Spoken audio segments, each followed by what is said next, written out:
It started with footsteps, slow, heavy, deliberate, circling the tent.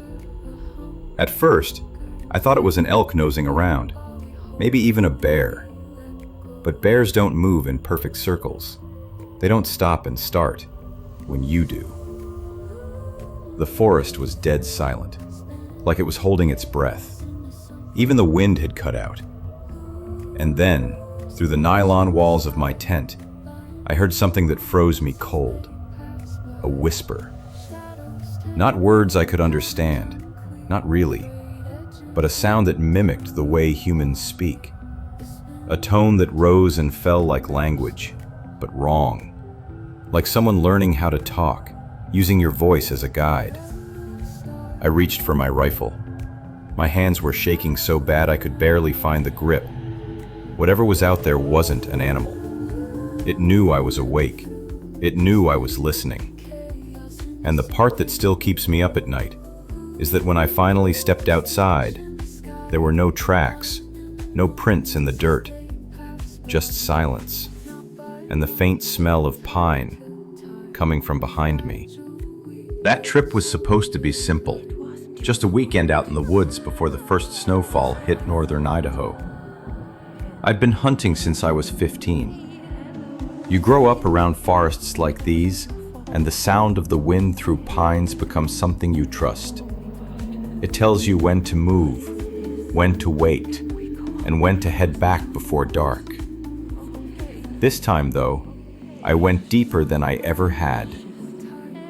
My buddy Ray had backed out last minute, family stuff, so it ended up just being me, my gear, and a part of Clearwater National Forest most folks avoid.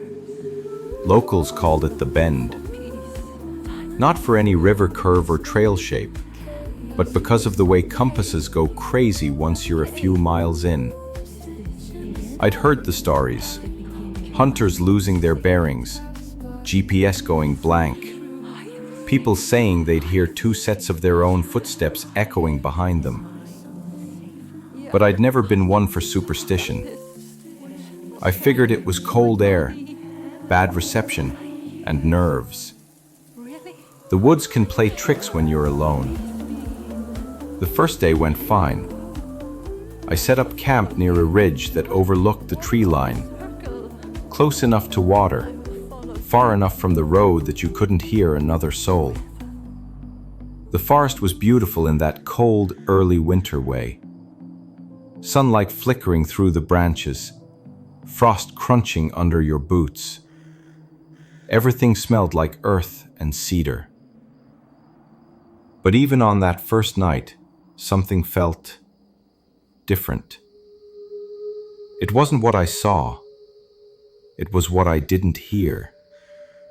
No owls. No rustling leaves. Just the wind, moving slow, like it was circling the camp, listening. And every so often, I'd swear I heard footsteps far off in the dark. But when I turned my flashlight towards the sound, it stopped. At the time, I told myself it was nothing. Every hunter hears things in the dark. But looking back, that was the moment I should have packed up and gone home. The next morning, the woods looked normal again, almost too normal. Frost had melted just enough to leave the soil damp, perfect for spotting tracks. I figured I'd head out early, circle back before sundown. About a mile from camp, I found something strange. There were prints in the mud, long, flat, and deep, like someone had been walking barefoot. Except the stride was wrong. Too long for a human, too straight for an animal. Whatever it was, it had passed through recently. The edges of the prints were still crisp, untouched by wind.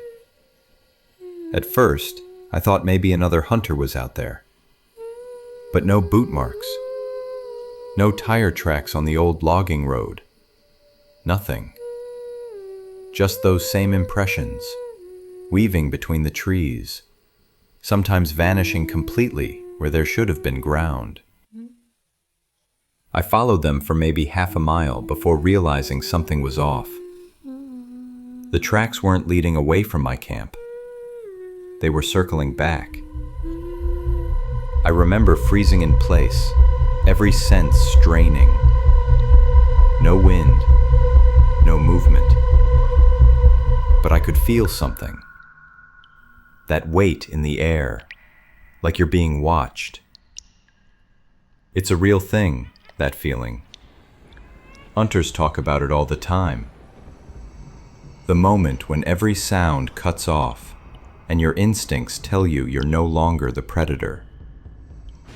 I turned slowly, scanning the trees.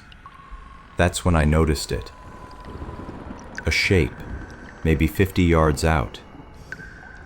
Not a person, not an animal.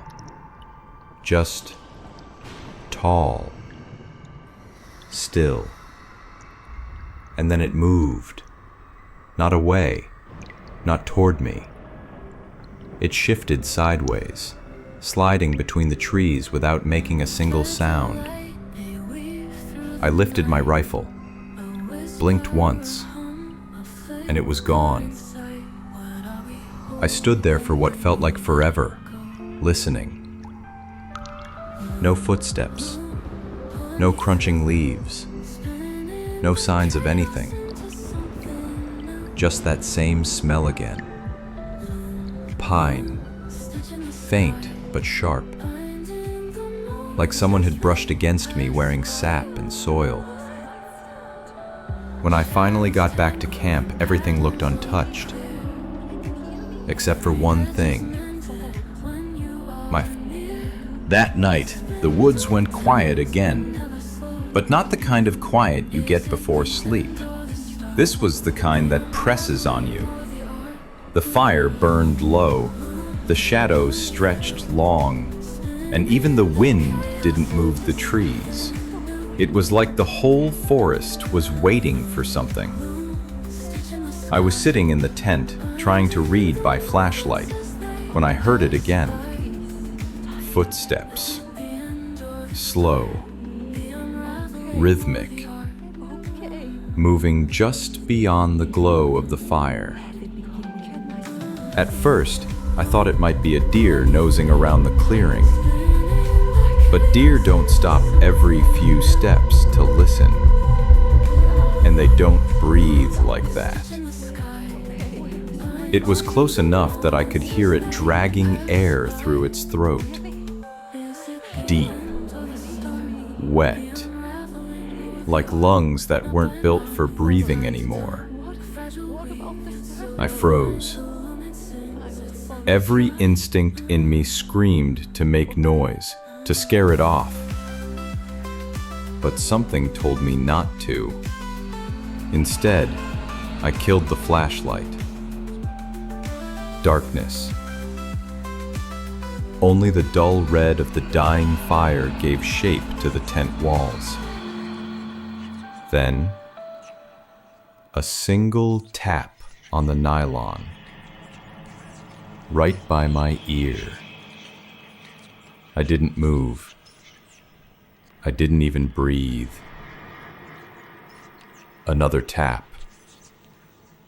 Higher this time, then lower. Almost like it was tracing the outline of my body from outside.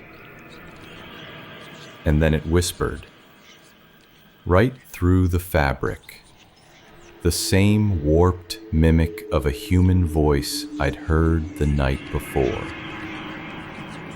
It said my name. Not called it, whispered it, like a question, like it was trying to see if I'd answer. I gripped my rifle and waited. 5 seconds. 10. Then, silence again. I thought maybe it was gone, until I noticed the smell. That same pine scent, heavy now, filling the air inside the tent. It wasn't coming from outside anymore. I unzipped the tent, slow, careful. The cold air hit me. I don't remember deciding to run. One second I was staring at those prints, and the next, my legs were moving. The forest swallowed the sound of everything. No wind, no echo, just my boots hitting the dirt. Every few steps, I'd hear it behind me. Not footsteps exactly, movements. Something brushing against bark, snapping small twigs, keeping pace no matter how fast I went. And that smell, that sharp, clean pine, it followed me like a shadow. I aimed my flashlight over my shoulder. Nothing, just trees and fog.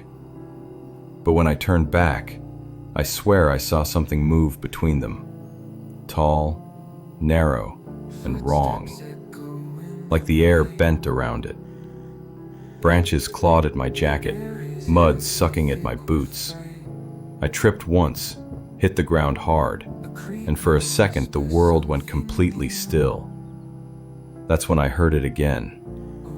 Closer this time. Slow, deliberate breathing. Almost curious. I pressed my hand into the dirt to push myself up, and felt something warm. The soil under my palm wasn't cold anymore. It was vibrating, like something huge was moving beneath it, tracing my steps underground. I bolted. No more thinking, no plan, just pure instinct. The flashlight beam was shaking so bad it barely showed the path, but I could see flashes of it, whatever it was, weaving between the trees, keeping parallel to me. Every time I stopped, it stopped. When I ran, it ran. But the sound never came from one place. It was everywhere. Finally, through the fog, I saw the faint shimmer of my truck's headlights. That sight, that stupid, dented pickup, was the most beautiful thing I'd ever seen. I jumped in, slammed the door, and locked it. For a long moment, I just sat there, trying to catch my breath, staring into the rearview mirror. Nothing moved. No sound. Just the faint mist rolling off the trees. Then, right before I turned the key, a shape passed behind the truck. Not running, just walking. And it paused long enough for me to hear it drag a hand, or something like a hand. By the time I made it back to town, the sun was just coming up. You know that pale gray light right before morning really starts? That's what it looked like. Washed out, empty. Even the road behind me felt like it was still watching. I pulled into my driveway and just sat there for a while, hands still shaking on the steering wheel. The truck engine ticked as it cooled, and every sound made me jump. Eventually, I told myself it was over, that whatever happened in those woods stayed there. So I went inside, took a long shower, tried to convince myself I'd imagined it all. But when I came back out to unpack my gear, things didn't line up. The tailgate was closed. I know I left it open when I unloaded the rifle. Except now, the rifle was gone, and the strap was neatly coiled on the seat beside me. I remember standing there, staring at it for a long time. Not angry, not scared, just confused. Because whoever or whatever had done that hadn't taken anything else. Not the ammo, not the supplies, just the gun. And then I noticed the smell again, that same pine scent, faint but sharp. It wasn't coming from the truck bed or my clothes. It was coming from inside the house. I followed it down the hallway, step by step, until I reached the front door and saw something that stopped me cold. There, pressed into the dust on the wooden floor, were prints, bare, human-like, leading from the door to the back window and out. I didn't sleep that night. Every time the wind shifted through the trees, I thought I heard it. That voice again, low, imitating me, like it had followed me home and was still learning how to sound human. I've tried to make sense of it ever since. Maybe it was just exhaustion, being alone out there too long, hearing things that weren't really there. Science says isolation in dense woods can distort sound, even trick the brain into creating patterns that don't exist. There's something called the acoustic mirage effect, where echoes bounce unevenly between trees and make footsteps sound like they're following you. That could explain part of it. Could. But not the tracks, not the missing rifle, and definitely not the whisper that knew my name. So I started digging. Old ranger logs, missing person reports, local stories, anything from that area around Clearwater National Forest. Turns out, mine wasn't the only story like it. In 1997, a pair of hunters vanished about 6 miles from where I'd camped. Their campsite was found days later, undisturbed, except for a ring of burned earth and their rifles missing. No sign of struggle, no prints, just ash. One retired ranger I talked to wouldn't go on record, but he told me this: some places don't want you there. You can feel it before you see it. The smart ones leave before dark. Folklore calls it a mimic, or a skinwalker. Something that doesn't hunt for food, it hunts for identity. It studies the voice, the movements, the scent. And once it knows you, it can follow you anywhere. There's no proof, of course, just scattered reports, old superstitions, and a few missing names that never made the news. But here's the thing. Every single story ends the same way. A hunter alone, a whisper in the dark, and a trail of prints that stop halfway through the clearing. I can't prove what I saw. Maybe I don't want to. But if what followed me out of those woods is still learning, then maybe, somewhere out there, it's found another voice to use.